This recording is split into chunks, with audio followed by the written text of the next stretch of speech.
Cordial saludo, estimados estudiantes, espero que se encuentren muy bien. Vamos entonces a dar inicio a la clase del 15 de abril, semana 2. En filosofía tenemos entonces como propósito abordar el segundo periodo de la filosofía medieval, entendido como la escolástica. ¿Qué es la escolástica? En un primer momento histórico, la escolástica se denomina como aquella enseñanza de las 7 artes liberales, que son la música, la dialéctica, la geometría, la gramática, la aritmética, la retórica, astronomía y por último, bueno, ya ahí las mencioné todas. Listo, chicos. Entonces, en el primer momento se denomina que es la enseñanza de estas 7 artes liberales. En un segundo momento histórico, se considera que se le llama escolástica a ese periodo en el cual Carlomagno fundó las escuelas en las cuales se enseña estas ciertas artes liberales y además de eso, finalmente, en un tercer momento histórico se le llama solo escolástica a los maestros que se dedicaban a enseñar en escuelas. ¿Listo? Entonces, chicos, tenemos entonces que en la escolástica vamos a hablar de las características de ella. Primera característica de la escolástica es la unión de la ciencia y la fe, unificación del régimen divino entre cristianos, árabes y judíos, es decir, todas las cuestiones filosóficas y científicas se explicaban a través de la fe. ¿Recuerdan cuando hablábamos de la primera patrística, donde yo les decía a ustedes que la gran consigna medieval es que todo saber está fundamentado en Dios y que Dios es logos, ¿cierto? Y por lo tanto logos es creación. Esa gran diferencia entre la filosofía griega, que el logos era lenguaje, racionalidad, aquí es la fe. En Grecia las cuestiones filosóficas, ¿cómo se explicaban? A través de la razón. Y en el periodo medieval también claramente se usa la razón, porque en gran parte bebe y tiene la influencia de los filósofos griegos, pero sin embargo predomina la explicación a través de la fe. Bueno, la segunda característica es, hay digamos una gran influencia de Aristóteles, de este filósofo griego que abordamos del siglo III en Grecia, que se vuelve, digamos, para el medioevo como el padre de la lógica, en donde los tratados de filosofía, como la ética, que hablamos de la ética, como también el tratado acerca del alma, son esos grandes, se vuelven esas grandes influencias para la escolástica, dándole un carácter científico o técnico a los tratados pues medievales y filosóficos. Muchos de los filósofos, que ya lo vamos a ver, algunos de ellos de este periodo medieval, tienen gran influencia bajo Aristóteles. ¿Listo? Recuerden que Aristóteles era discípulo de quién? Muy bien, de Platón. Vamos entonces, vamos entonces a la segunda, perdón, a la tercera característica, que es, hay una uniformidad del método. Recuerden que la filosofía tiene unos métodos específicos en cada periodo o dentro de cada filósofo. ¿Cuál era el método de Platón? La dialéctica, es decir, a través del diálogo se construía la filosofía. ¿Cuál es el método cuál era el método de Aristóteles? Era la lógica deductiva. ¿Y el método de Sócrates cuál era? Muy bien, la mayéutica. Entonces, en el medioevo, el, el método va a ser el siguiente. Primero, lectio. ¿Qué significa? Estas palabras están en latín. Lectio significa pública lectura, putatio significa discusión y las autoritates significa demostración científica.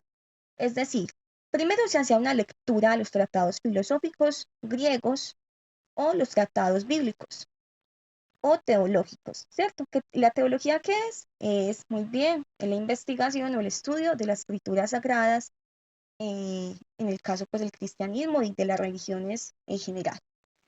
Entonces se hacía una lectura de esos tratados. Luego se discutía. Además de después de que se discutía, se intentaba darle demostración científica. ¿Listo? Demostración científica a través de qué? A través de la lógica, esto es muy importante, chicos, a través de la lógica de Aristóteles, que se llamaba deductiva. Listo. Lógica deductiva. Pero entonces surge una pregunta, profe, entonces cualquiera en el medioevo podía ser filósofo o podía dedicarse al estudio de la escolástica. No. Primero tenían que ser personas que tuvieran claramente una relación con la iglesia. Segundo, que tuvieran demasiado dinero, fueran burgueses, aristócratas, que también se les llama así a las personas de alta alcurnia o de alta, digamos, de alta relación de poder. El pueblo no podía acceder a esto, ni siquiera a las escuelas, aunque en el medioevo fue la fundación de lo que es la universidad, las escuelas, ¿cierto? Y hubo pues un arte maravilloso, pero el pueblo no podía acceder a la lectura de estas obras, ni tampoco a la misma, digamos, enseñanza o educación. ¿Listo, chicos? Igual yo esto les voy a tomar una foto de este tablero y se las voy a montar a plataforma. Pasemos entonces a lo siguiente. Ya habiendo conocido qué significa la escolástica, cuáles son sus características, vamos a abordar ahora el, el objetivo de la escolástica. ¿Cuál es el objetivo principal de la escolástica? El primer objetivo, bueno, van a ser tres, no hay uno únicamente, ¿cierto? Son tres. El primero, el instrumento de la ciencia, como yo les decía ahorita, es la lógica deductiva de Aristóteles. Yo a ustedes les voy a enseñar más adelante silogismos, eso lo ven en 11, ¿cierto? En el segundo periodo ven lógica aristotélica. Pero de todas formas, cuando regresemos, o bueno, voy a ver si les monto un videito de lógica aristotélica para que lo tengan pues en cuenta. Pero principalmente nos vamos a enfocar es en esta parte de la explicación. Listo, chicos. Entonces, la lógica deductiva de Aristóteles, ¿qué es cuál? Es una lógica que es demostrativa a través de enunciados que se van a llamar silogismos, donde hay un general, un particular y un singular. Bueno, vamos a continuar entonces con el segundo objetivo de la escolástica, que es cuál? La transmisión de saberes ya conocidos. Es decir, el medioevo no descubrió un acontecimiento un acontecimiento, es decir, la cuna de la filosofía es griega, es Grecia, ¿cierto? Tiene influencias indoeuropeas, tiene influencias orientales con la llegada de los pueblos indoeuropeos en el 1200 aproximadamente en Grecia, pero con este asunto de la transmisión de las narraciones orales, pero en el medioevo encontramos que es retomar los tratados y los saberes ya consolidados en el periodo clásico en Grecia. ¿Listo? El tercer objetivo, ¿pero para qué? Para darle una lectura, para darle una lectura y llevarlo a través del método. ¿Cuál es el método? Por aquí ya lo habíamos dicho. ¿Qué es?